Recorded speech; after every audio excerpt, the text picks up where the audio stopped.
Say 2 hours.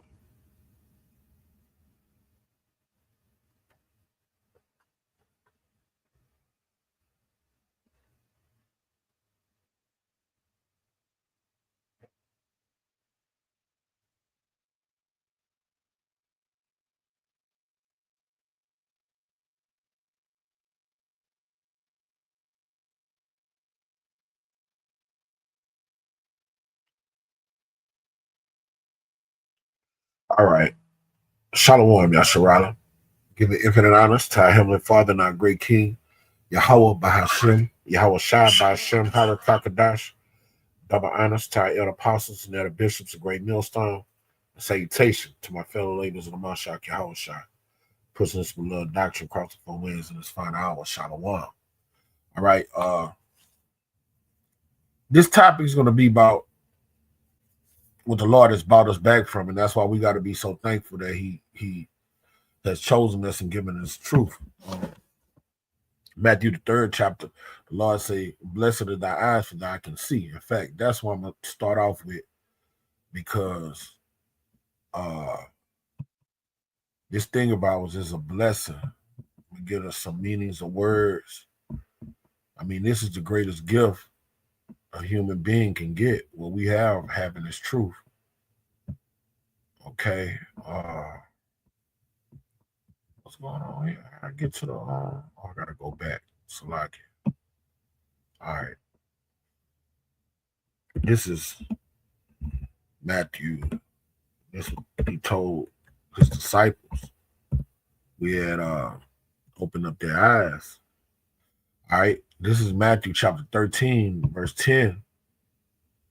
All right. And it reads, let me just get out with the key, KJB, Salaki.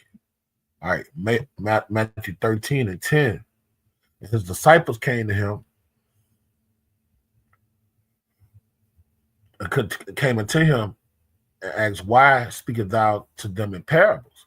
And he answered and said it to them, "Because it is given to you to know the mysteries of the kingdom of heaven, but to them it is not given.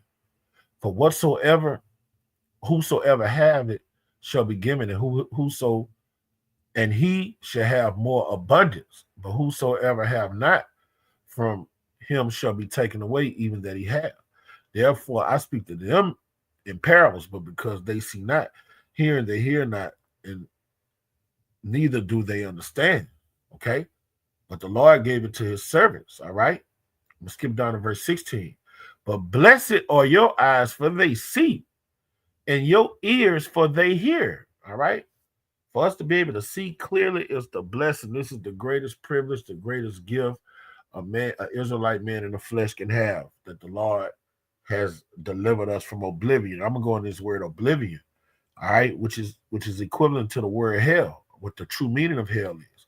"For verily I say unto you that many prophets and righteous men have desired to see those things which we see." All right.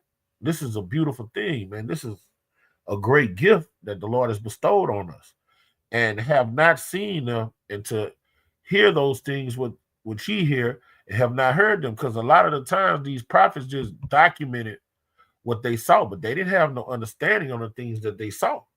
All right, they'll get the vision, the Lord will strengthen their memory, and they'll write and document it and explain it the best way they could. But they wouldn't have a full understanding about the things that they saw. All right, it got another scripture in Psalms I want to get, where it say the Lord loads us daily with benefits. Is it Psalms 1? Yep, that's it. Psalms 103 and 2. "Blessed be the Lord, O my soul, and forget not all his benefits, who forgive our iniquities, and who have healed all thy diseases, and who have redeemed thy life from destruction." That's the point right there. He's redeemed our life from destruction by giving us this truth. "Who crowned thee with love, kindness, and tender mercies." This is love, kindness, and tender mercies that we have this truth. All right. Now let me get this definition for the word oblivion. Okay. This is a heavy word right here. All right. Oblivion. All right. In the definition. All right. from Oxford Languages is the state of being unaware or unconscious of what is happening. You see? Now let's go back to the beginning, okay? Let's see what happened with the heifer Eve. Let me use this one over here. This one a little easier. Damn, what happened? Salakia. Okay. All right. All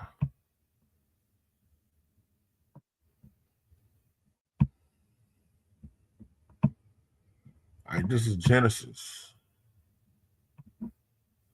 And I'm gonna go to the fall. How the serpent tricked us out of our position, where he tricked Eve out of position, and the men let Eve trick them out of the position. Okay, this is Genesis chapter 3, and this is ridiculous, man. Goodness. Goodness, man. Stop. Just go. All right, this is Genesis 3 and 2. And the woman said unto the serpent, we may eat of the fruit of the trees of the garden, but of the fruit of the tree which is in the midst of the garden, Yahweh have said, ye shall not eat of it, neither shall you touch it, lest ye die. And the serpent said unto the woman, you shall not surely die. You see, and the serpent knew what? That it wasn't going to be a physical death, it was going to be a spiritual death. We was going to get that immortality and that vigor that the Lord had given to us, all right? And what did we do? We went down to a lower state. We wasn't in that full God-like spirit that we had. We didn't have that God gene. That's what died in us, okay? We couldn't live a full day. Our years of living started declining, all right? All the magnificent gifts that the Lord had gave us, it was taken away, all right? A lot of our virtue, all that power he gave us was taken away, okay? For God doeth know that the day you eat thereof, then your eyes shall be open, and you should be as gods, knowing good and evil. That means you're going to go off, all right? To know evil means you have to participate in evil. How do you learn evil? All right? You got to indulge in it. That's how you learn what evil is. And then you got to learn the fruits that come from evil, okay? So that's what happened when the Lord descended us into oblivion. All right, we became unaware. All right, we became unconscious. Okay, he started alienating us from his spirit. He took that breath away from us. Okay, and we start having to do things differently. All right. So this is a beautiful thing that the Lord has done. He's given us our conscience back. The saying in this truth is we're awake. You see, this says unaware. Now we're aware. All right, you're the state of being unaware or unconscious of what is happening. And this is why we are supposed to be separate from our families. Because if you try to make them aware and make them conscious, they're so engrafted in the matrix that they don't want to hear the truth. And Hosea, the 4th chapter, the 6th verse, overtakes them. All right, they perish for lack of knowledge because they have rejected knowledge. Okay. That's why the Lord say, blessed are your eyes for you see. We're conscious, we're aware, we can see, we understand what's going on, okay? So let me give some examples, all right? I'm going to start off, I think I'm going to start off at the one in Jeremiah. Oh, yeah, that's exactly where I'm going to start. Okay. All right, bear with me. All right, get that passage in Jeremiah. You know what? I need to get that in the blue letter anyway, so I'm going to the blue letter. Okay. This is Jeremiah 17, verse 4. All right.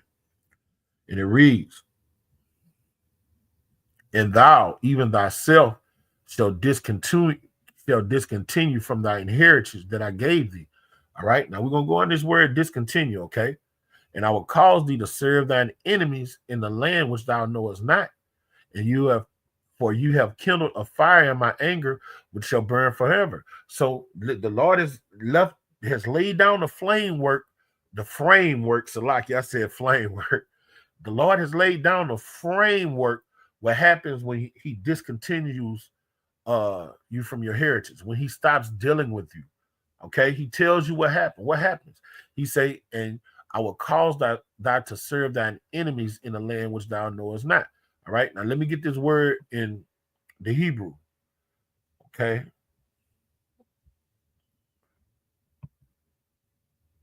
get that word heritage. Strong's H 5159. Nachelah. Nachelah. Nachelah. All right, now let's see what it says. All right. Inheritance, heritage, all right, possession.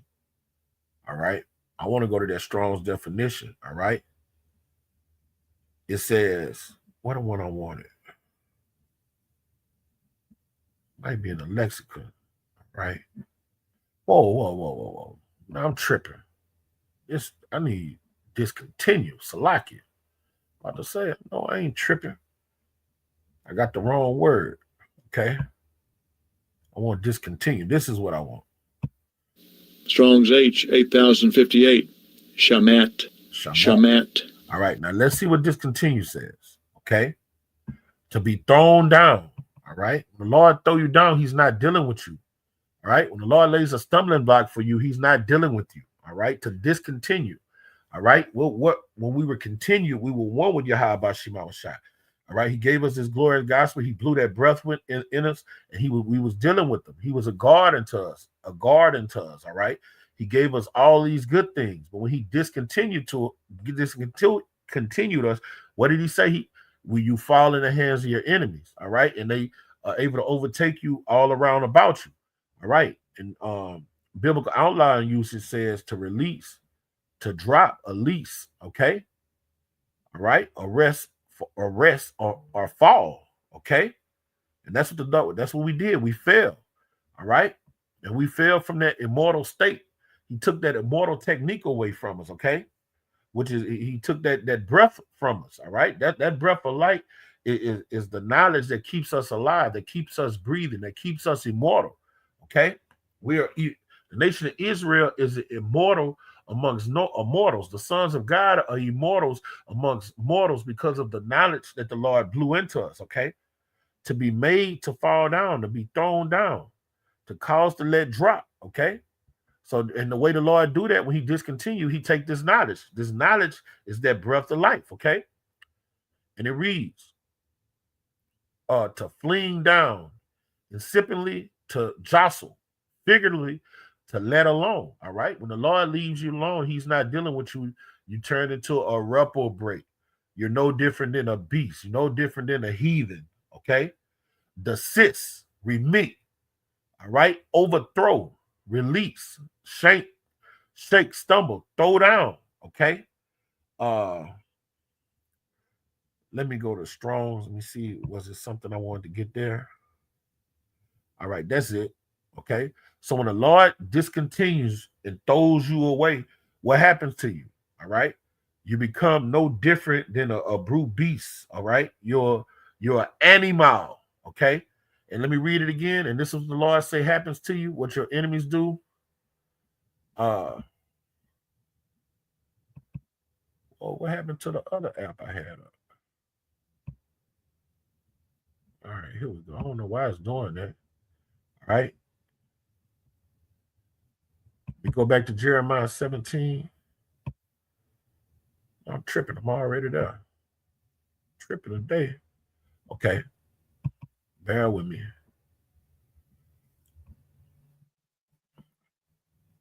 All right. And when the Lord puts you out of the sight, this is what happened to you. And thou, even thyself, shall discontinue from thine heritage. All right. The Lord takes this truth away from you. All right. His fear is taken away from you. All right. Those hedges of protection is taken away from you. And I will cause thee to serve thine enemies in the land what thou knowest not. For you have kindled a fire in my anger, which shall burn forever. And this is what ultimately happens to you. Okay. You become slaves. Your enemies rule over you. Okay. This is what happens when you get discontinued from your heritage. Okay. It's not about not just knowing you're an Israelite. It's about being at a lower state. Okay. It's about uh becoming profane like the heathen. Okay. This is the true meaning of hell. This is the true meaning of the oblivion. Look at this guy's back. This guy named Peter. All right. Black History Month. This is from photos, and all these photos are real pictures from slavery. Okay. And towards the end of slavery. All these pictures are real, all right? And this is what discontinue means. This is what the Lord means when he discontinue and puts you out of his sight, okay? American slavery in color. Black History Month is observed in October in the United Kingdom, in February in America. And throughout February in the United States of America, the history struggle is alive throughout the world, and recent events have fueled conversation and shared history, the uncomfortable truth that centuries. Nah, this is not the one I want. I want the one where they tell you exactly who that nigga is. All right. That's a story about a guy from South Africa. Yeah, I'm gonna read his too. All right. I'm gonna read this guy's because he turned into a coon instead of hating his oppressor. All right.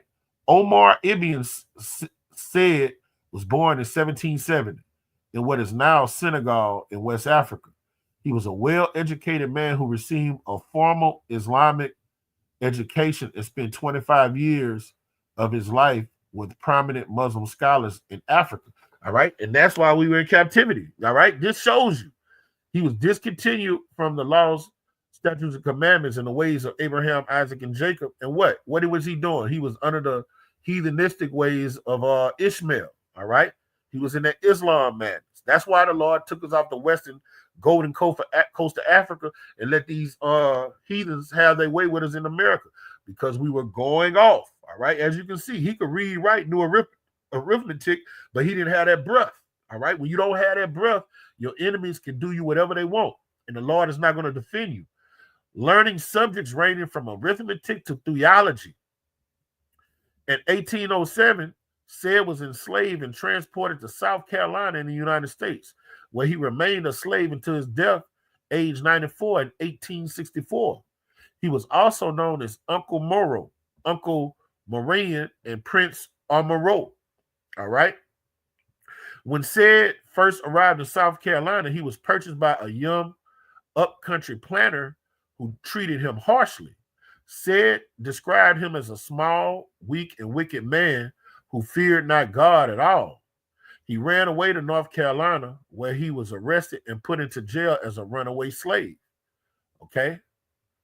When in jail, Omar Ibn Said attracted attention by writing on the walls in Arabic and was purchased from the South Carolina planter by Jim Owen, a resident of Bladen County, North Carolina. And you know they saying this guy was in that Islam shit.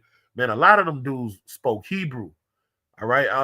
The blood brother down here got a newspaper article where a guy came from Africa as a slave, and he spoke fluent Paleo Hebrew, ancient Paleo Hebrew. Okay. So a lot of these guys spoke Hebrew when they was brought over here on those buses and were highly educated, okay, in contrast to popular belief. All right. Now, this is where you're destroyed, all right? This is how he spoke about the man that had him in slavery and chains. All right. This is what the true meaning of being discontinued is. And this is the problem with 2/3 of our people. While in jail, Omar Ibn Said attracted attention by writing on the walls in Arabic. All right. And that could have been Hebrew, because these devils lie. They don't want us to be connected to knowing Hebrew at all. All right. And being the people of the book at all. So they'll switch that up to Arabic. All right. You got to know how to take the meat from the bones. But for the sake of the conversation, let's say, because a lot of our people was into the Islam. The vast majority of them was in the Islam shit. Like when you read about Mansa Musa, all right, all those empires and dynasties in West Africa, they was in that Islam shit, so it could be. And was purchased from the South Carolina planter, Jim Owen, all right, a resident of Bladen County. North Carolina. In his autobiography, said described Owen as a good man. How your slave master could be a good man? You see, that's when you destroy it. That's when you're discontinued from your heritage. How can a heathen? How can you put good and a heathen, or and for Edomite for that fact, in the same sentence? All right, nah, man. You were just a well-nourished slave that was licking the boot of your master, and that's why you call him good. All right, and this is all it takes to break a nigger. All right, to break a person that doesn't have integrity. I continue in the hand of Jim Owen, who never beats me. You see, look at these 2/3. They not around here getting beaten, not scolds me. All right, they're not around here getting scolded like talking about it. They getting treated like fourth and fifth class citizens, but they speaking the same thing as this coon right here. I neither go hungry. No, they give you food stamps and shit. You see, this is how you're destroyed. All right, a gift destroys your heart. All right, then you get to the point you don't even think you're a slave no more. Not naked. All right, the government will feed and clothe little children and their mothers in the society. All right, then they start thinking like this guy, and I have no hard work to do. All right, women don't even have to work in the society. All right, they get government assistance. All right, and the men, they don't have to work because they go to jail and they feed them 3 meals a day. Okay, and the ones that do work, they still don't think they're a slave because they look at slavery as brutal. No, slavery don't have to be brutal. Slavery has been revolutionized. All right, they don't have to put chains and fetters on your arms and beat you with whips no more because they have your mind. All right, that wine that they have given us make you think you're free when you're not free. As long as you're abiding by their rules and regulations, all right, they give you the illusion that you're free, but you're not. I am not able to do hard work, for I am a small man and feeble. During the last 20 years, I have known no want in the hand of Jim Owen. He's talking about an Edomite slave oppressor, okay? Nah, man, no matter how good a devil speaks to us or gives us a good job, you're still a devil. You're still going in slavery, all right? That's the true meaning of being discontinued, all right? This is a reprobate you hear talking, all right? White people been doing me better than my own people. Well, we can say that too. We in the truth. White people, like most of our issues, dire things that happened in our life came from other Israelites and not Edomites. In fact, Edomites have done better things and show more respect to us than our own people. That don't mean we ain't gonna put their asses in slavery. We know the big picture, motherfucker. That don't mean that we think Edomites are good. That's what happens when a gift destroys your heart and you have that westernized way of thinking. This photo of said was taken 1850 and is captioned Uncle Marion, a slave of great notoriety of North Carolina. All right. And this is what happened when you get destroyed. Okay. And that's who the Lord came for. People that was thinking like that. I can prove it. This is Matthew 10, verse 5. He came to give us our righteous minds back, bro. All right. This is Matthew 10 and 5. These 12 sent forth and commanded them, saying, go not into the way of the Gentiles, into the city of the Samaritans, enter ye not, but go rather to the lost sheep of the house of Israel. Now let's get this word lost, okay, to show you how far we fell from grace. And it was by design. And that shows you the Lord great power that he could wake us up and pull us out of oblivion, all right, from being alienated by him, all right? This is Yasharal is the proper way to say Strong's G 2474, Israel. Israel. Boy, they mangle the word. Boy, that Yiddish shit, they mangle it. That's not even what I'm trying to get. Salaki, I'm trying to get the word lost. Salaki, lost in the Greek. Strong's G 622, Apollomy. Apollomy. All right, and that's where you get the word apocalyptic. All right, and Apollyon. All right, means to destroy. All right. Saying we were destroyed. When you are alienated, let's see, to destroy. So the Lord came from people that were destroyed. All right. A person that's destroyed is eating anything, eating pork, lobster, and shrimp. All right. You're alienated from that breath of life, the law, statutes, and commandments of Yahweh by Shem Shah. All right. To put out the way entirely, abolish, put an end, put to ruin. You see, and he said he came for us that we were fucked up.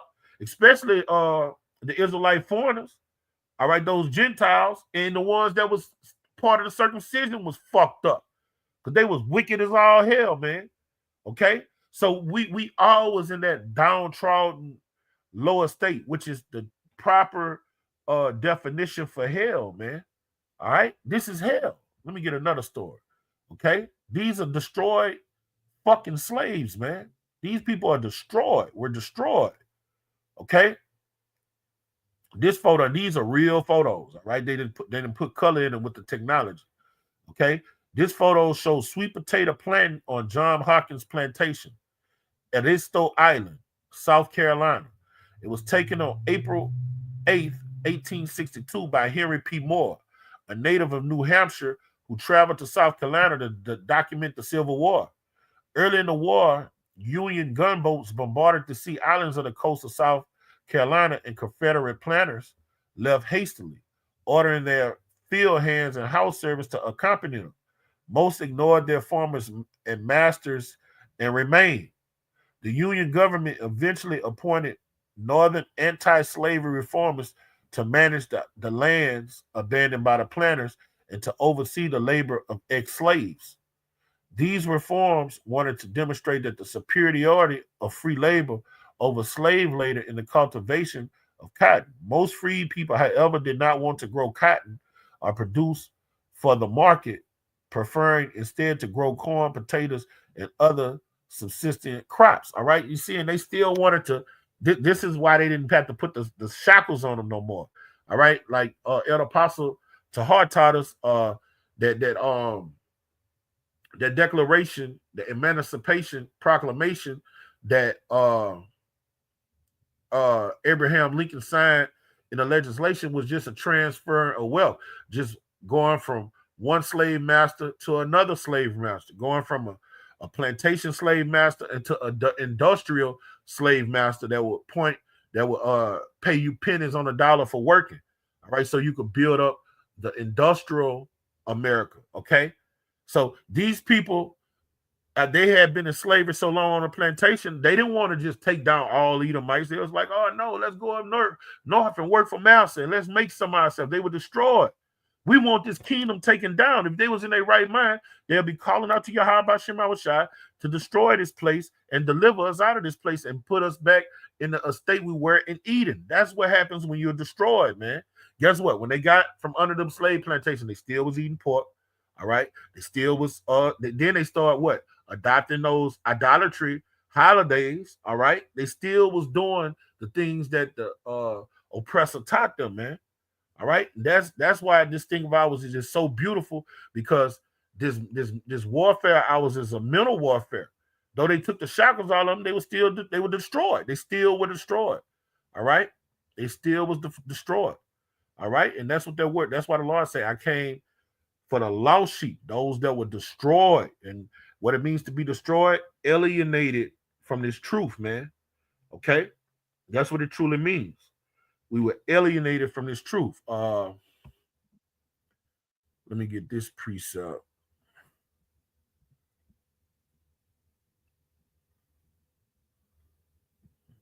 Get your ass on here.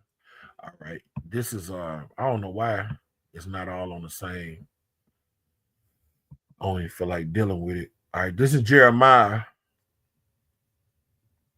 chapter 6. All right, this is what happened when we discontinue. All right, all our people did just reprobates, and we were ones who reprobates. Okay, we're gonna get this word. You know what? I'm tripping. I need to get this in a blue letter too. All right.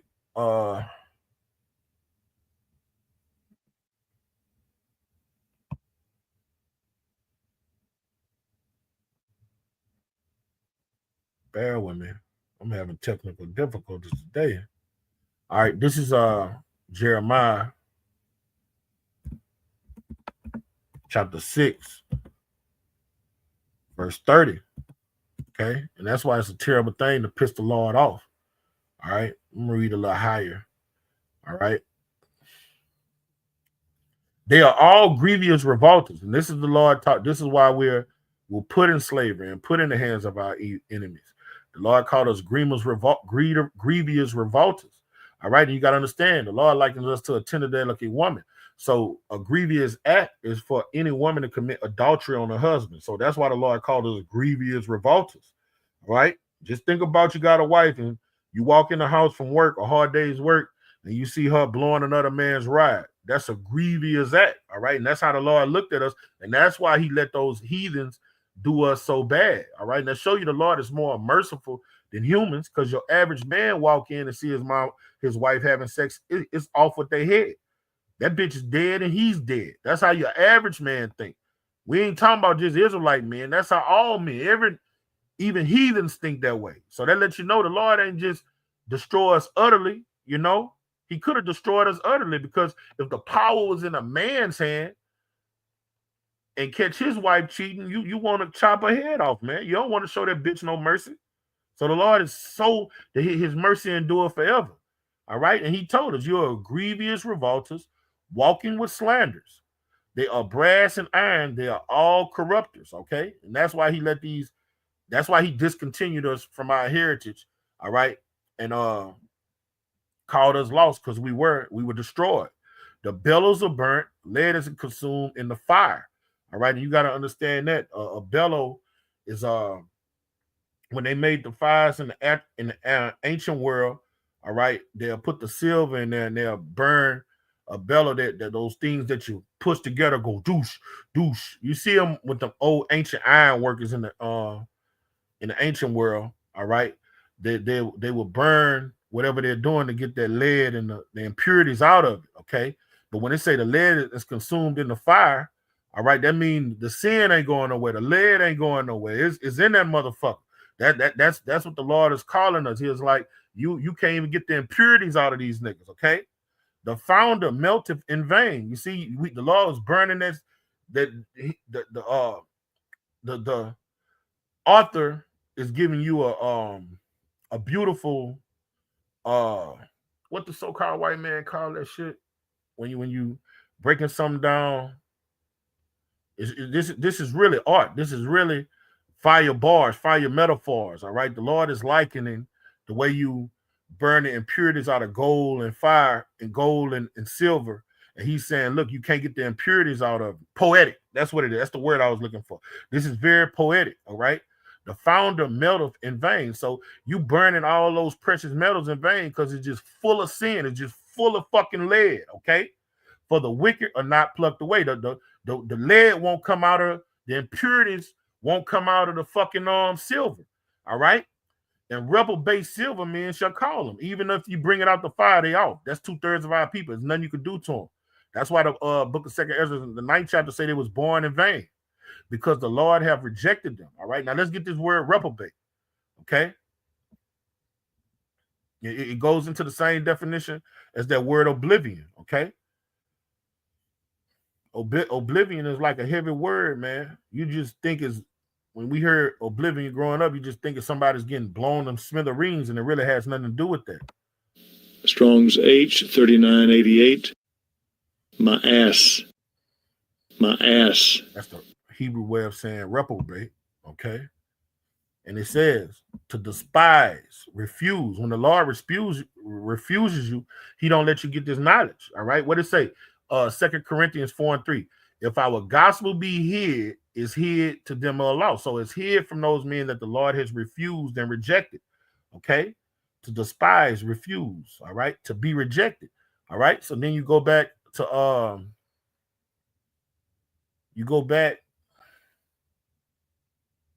let me get the ones in the decision in the Strong's definition. A primitive root to spurn, also intransibly to disappear. And what disappeared from us? This knowledge, that fear, all right, that vigor, that virtue the Lord had gave us. Abhor, cast away, contemn, despise, disdain, all right, loathsome, melt away, refuse, reject, reprobate, utterly vile person. Damn, all right, an utterly vile person, all right, and for you to be an utterly vile person like the Lord likens to a heathen, all right, our people are heathen. All right. Oblivion, the state of being unaware or unconscious of what is happening. He all reverts back to that. So that's what a reprobate is. He's unaware. He don't know the truth. Right. He don't know his nationality. He don't know his cousins, his culture. He think he's an American. He goes in the voting booth and votes. All right. That's a very vile person. He don't got to be doing no gay shit. To bring a Christmas tree in your house and dress it up with ornaments and put presents under it. All right. That's a very vile act. To hear the Star Spangled Banner and stand up on your feet, take your hat off and put your hand on your heart. That's a very vile act. Okay. You're unconscious and you're unaware to what's happened. That's what a reprobate is. All right. You're void of judgment, void of what's right and wrong. Okay. And you're in oblivion.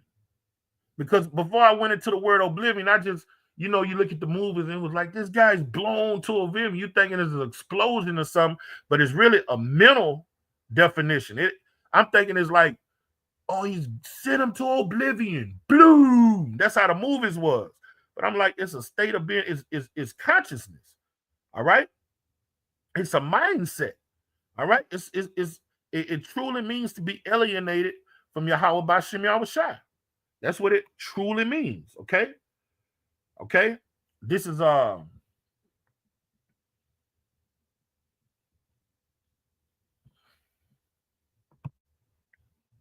this scripture been coming out a lot lately. I've been looking at various brothers' videos.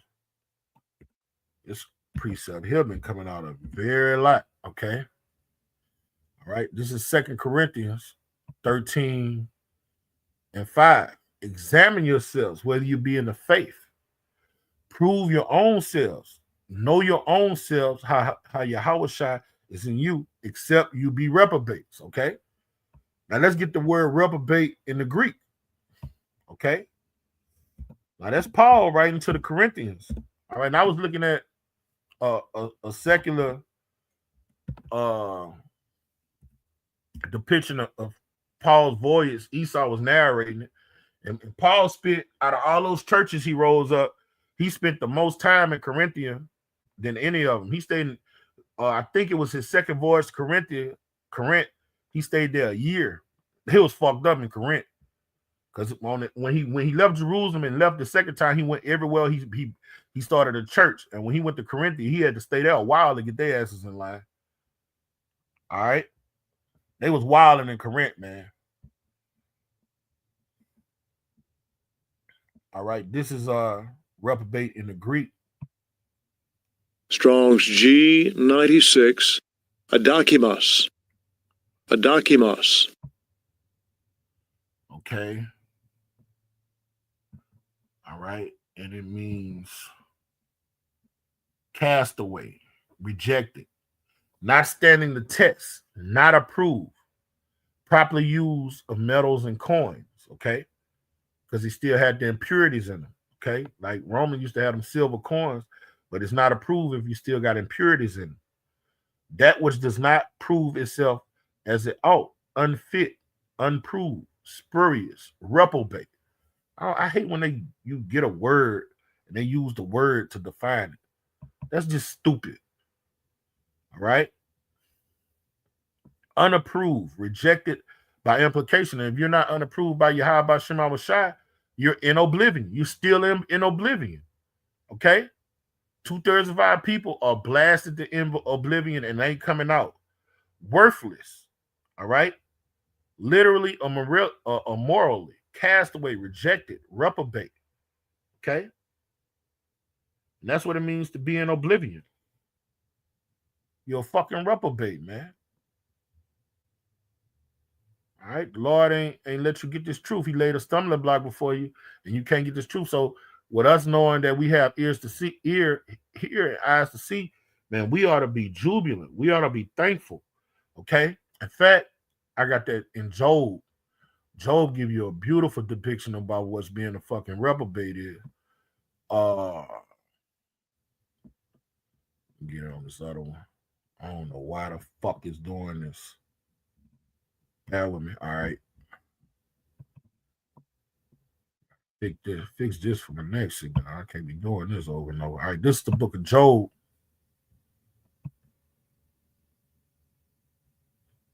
18. All right. Now check this out. This is the true meaning of what a reprobate is. And you know, Joe Fellows, they meant good. You could tell they were also wise men, but they was going off. You know, they call themselves rebuking the brother. They didn't know what was going on in the grand scheme of things. But when you listen to the things that they was writing, it let you know that they wasn't niggas. They wasn't niggas. They didn't know what the fuck they was doing. Okay, they was going off. The Lord had set that up through the Spirit. They didn't have that understanding. That's why the Lord rebuked them at the end of the book. All right. Then answered Bilhadad the Shuhite and said, "How long will it be you make an errand of words?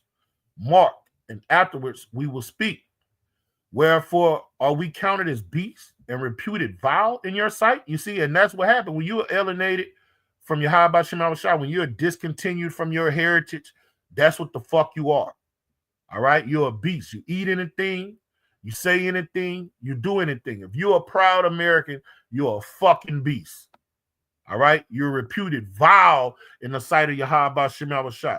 You're not worthy to come in this thing of ours. Okay. That's why you have to examine yourself to make sure you're in the truth, so you don't be a reprobate, okay? Because the Lord count you as a fucking dog or a hyena. All right, these are wild animals that a bear is so nasty. A bear shits and then roll in it, man. A bear has thousands and thousands of worms in it. When it shits, just a mile worth of tapeworms come out of it, man. All right, these are vile creatures. The Lord likens Israelites that are outside of the temple profane as vile creatures, okay? As beasts, animals. Look at the so-called black woman. That's a fucking animal. Look at these niggas in every hood near you that's lost in hip-hop culture. These niggas is animals. What's the difference between them? Man, dogs are more loyal than both of them. A real dog is more loyal than a nigga. Real shit. You can trust a dog, a brute beast, more than you can trust your partner you grew up with. Your partner you grew up with, fuck your wife. Your wife that you say you love will go to work and fuck her boss. All right? Your dog, if he don't got the person sick or know the person sick, he's attacking them motherfucker. Man, I used to have a dog. I miss my dog Rocky, boy. That nigga, if he ain't know you, or if he didn't see me talking to you nice and cool with you, and you came to the house, he was trying to get at your ass. That's loyalty. All right. These 2/3, man, they no different than a beasts are more loyal than them. Animals are more loyal than them, man. Okay. The worst thing walking is a fucking nigger, man. Okay. You can't trust them. Edomites. Man, I'm going to go on the limb and say Edomites are more trustworthy than niggas. And you know you can't, the scriptures tell her don't trust Edomite. But it's written in another place, the Israelites' deeds has surpassed that of the wicked, man. You're, all right, right now, me and the brothers talk about it all the time. I'd rather live in a white neighborhood than a neighborhood around a bunch of niggas. Their white neighbor, if he see something peculiar going on at your house, they calling the cops. They see something strange going at your house, they calling the cops. They're real neighborly. They make a little apple pie, come over. Hey, we made a little apple pie. You want to come over and have something? Man, you live in the neighborhood with niggas, even if you're in a somewhat good neighborhood, okay? That your neighbor across the street, he neighing at your woman. Boy, that dude white fine. Come out, act like he talking about the kids or something, but he throwing shots at your wife, man. That's a beast. That's a beast. Okay? And this is what the Lord say, how he treat beasts. He tear himself in his anger. Shall the earth be forsaken for thee? No, indeed. And shall the rock be removed out of this place? Yeah, the light of the wicked shall be put out. See? And the light of the wicked being put out is not necessarily him getting put to death. Okay, that's what happened to us in the garden. When the Lord put out our light, he didn't kill us literally, okay?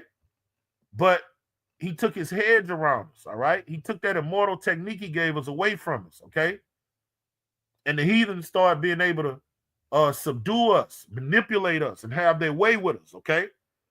and the spark of his fire shall not shine. Okay, because the Lord, he's alienated. What makes us shine is the firmament, is wisdom that comes from up high.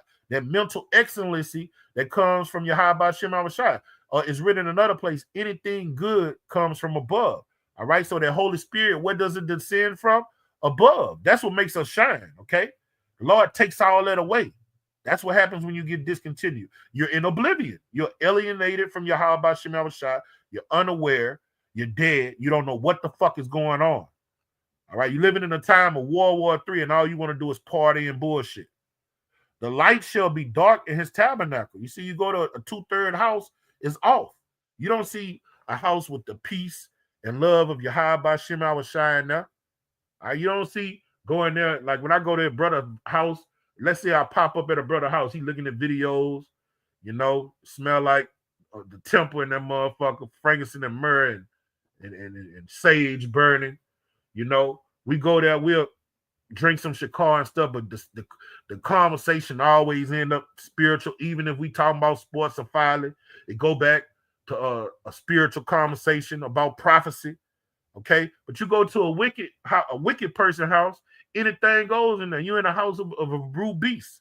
Even if the house is clean, you know, they got their house neat and orderly.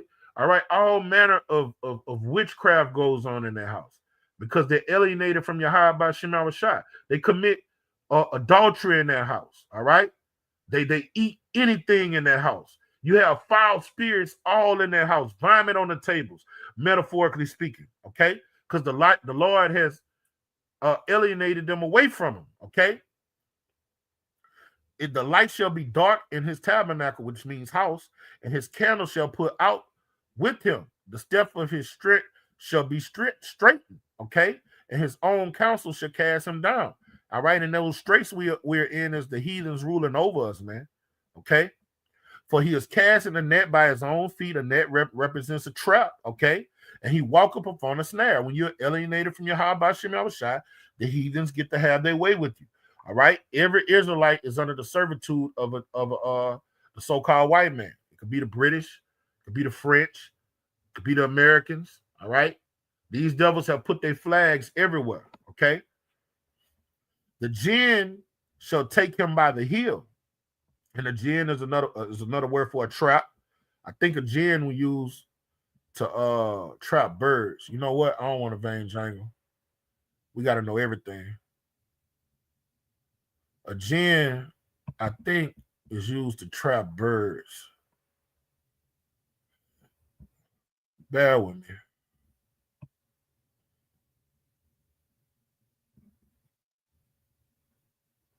I don't know why it's doing this like this. I'm gonna have to open up another window.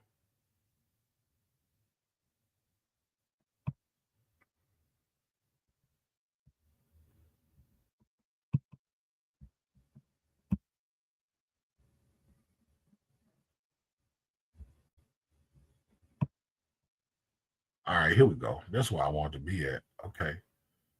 Yeah, let's see. Quick definition of a jinn. Jinn is a trap.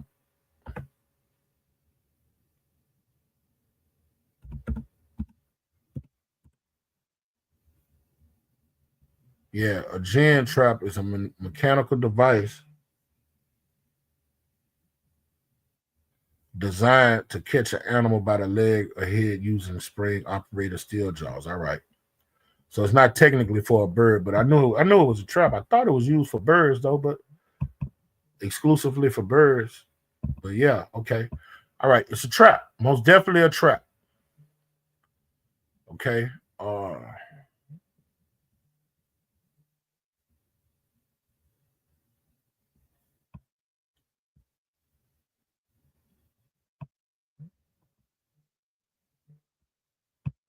right. And it reads, where was I? All right, verse 9. The jinn shall take him by the heel, and the robber shall prevail against him. All right. This is what happened when you're in oblivion. Oblivion represents slavery, a robber, a spoiler, somebody that sets traps. They have power over you. All right. That's oblivion. When you're alienated from your Yahweh Shem Shai, you're in a prison. Okay. a prison of your own mind, and you're in a literal prison with an occupying force having their way on you. The snare is laid for him in the ground, a trap for him in the way. Okay, that's why we always talk about salvation. All right, man. That's why we was always talking about salvation, because the Lord is going to deliver us out of this trap. All right, out of these straits. All right. The steps of his strength shall be straightened, and his own counsel shall cast him down. Okay, that's when somebody that only lives according to their own understanding. They can't be rebuked. All right, they can't be reproved. All right, the ultimate demise, they're gonna be literally killed sooner or later. But while they're alive, they're suffering. All right, they're being polluted. All right, they're living like a damn beast. For he is cast into a net by his own feet, walking upon the snare, the gin take him by the heel, and the robber shall prevail against him. The snare is laid for him in the ground, and the trap for him in the way. And that's just what happened to all of our nation. That's what happened to Israel as a whole. Terror shall make him afraid on every side, man. When you look at all these slavery pictures, Jim Crow, all the things that happened to us in America, man, hey, terror was on us on every side, according to and all those curses, Deuteronomy 28:15-68, and shall drive him to his feet. His strength shall be hunger bitten, and destruction shall be ready at his side. That's somebody's in oblivion, man. All right. It shall devour the strength of his skin, even the firstborn of death shall devour his strength. Okay, that's hell you're talking about. That's somebody in captivity, man, having sex with your wife. Your son grew up and be a homosexual. You're eating all type of defiled foods. You're voting for a Roman emperor to rule over you with an ironclad fist. Okay, you're drinking and eat GMO food products all day. You're breathing in toxified air. All right, it's just that's the true meaning of hell, man. Okay, that's what it means to be in oblivion and alienated from Yahweh Shema Shah. You don't know your nationality, you don't know your customs, your culture. All right, you don't have that breath of life. Okay, that's the true meaning of hell. Not burning in some fucking ground in Middle Earth for eternity. Nah, it's to be alienated from Yahweh Shema Shah, and you don't know if you're going or coming. Okay, and his confidence shall be rooted out of his tabernacle, and it shall bring him to the King of Terrors, Yahweh Shema Shah.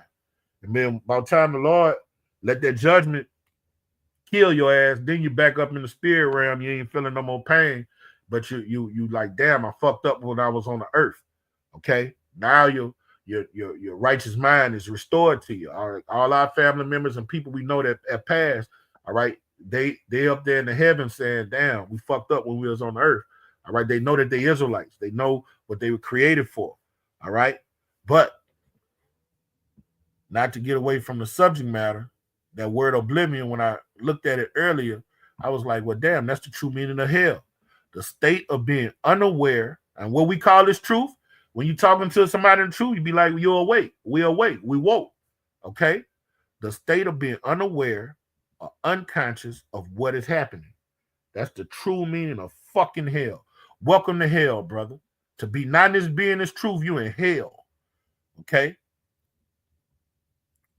All right, read some of these brothers. Shalom, you brothers on the comment board. All right, this Jeremiah Kazak, Sirach 6 and 7. If thou would get a friend, prove him first, and be not hasty to credit him. Okay, Khan. It's a good one, all right.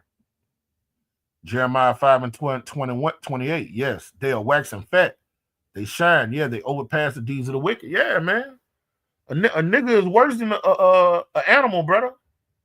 A nigga is worse than the Edomite in this day and time. In this day and time, like in the last seconds of this devil's rulership, you'd rather be around the Edomite than a nigga, man. I'm telling you from experience. Okay? They judge not the cause, all right, because they're reprobate, so they're void of judgment. They call good evil and evil good. All right, they fucked up. An Edomite has more integrity than a nigga, man. All right, the cause of the fatherless. Yet they prosper in the right, and they prosper, Salaki, and yet they prosper. and the right of the needy, they do not judge, all right, because they have a reprobated spirit. They avoid a judgment, and they can't judge a matter because they don't know right from wrong. All right, this Bible is the measurement stick, okay? So when we judge matters, we judge according to Yahweh Shema Shai's word. So they're unqualified to judge. And then when they do try to judge, they judge matters according to Esau's philosophies that he's put in their heart. All right, they talk about a hate crime if you say something bad about a faggot and want to put them down. All right, so that's a Satanist. They're gonna judge according to this society's rules and regulations. They Satanists, man. Okay. This is Sirach 11:29.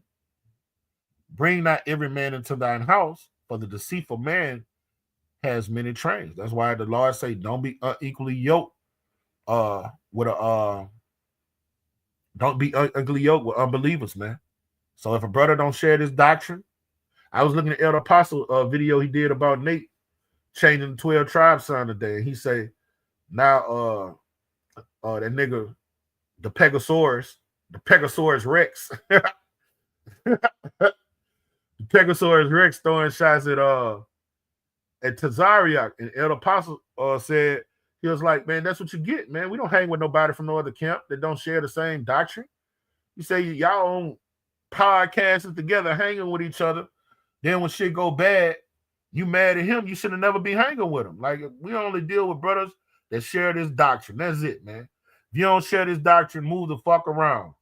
All right? Now, the scripture says if it be possible to get along with all men. So we don't be snobs if we bump into somebody. You know, I bumped into guys from other camps, but I'm not getting yoked with them. I'm not dealing with those guys. We're not going to be putting meat on the grill and sipping on some shakar together. That shit ain't going to happen. You know? Don't get mad when he raised his heel against you, but you never had the same doctrine. You should, how y'all going to be agreed and y'all don't have this, how y'all going to walk together if you can't agree?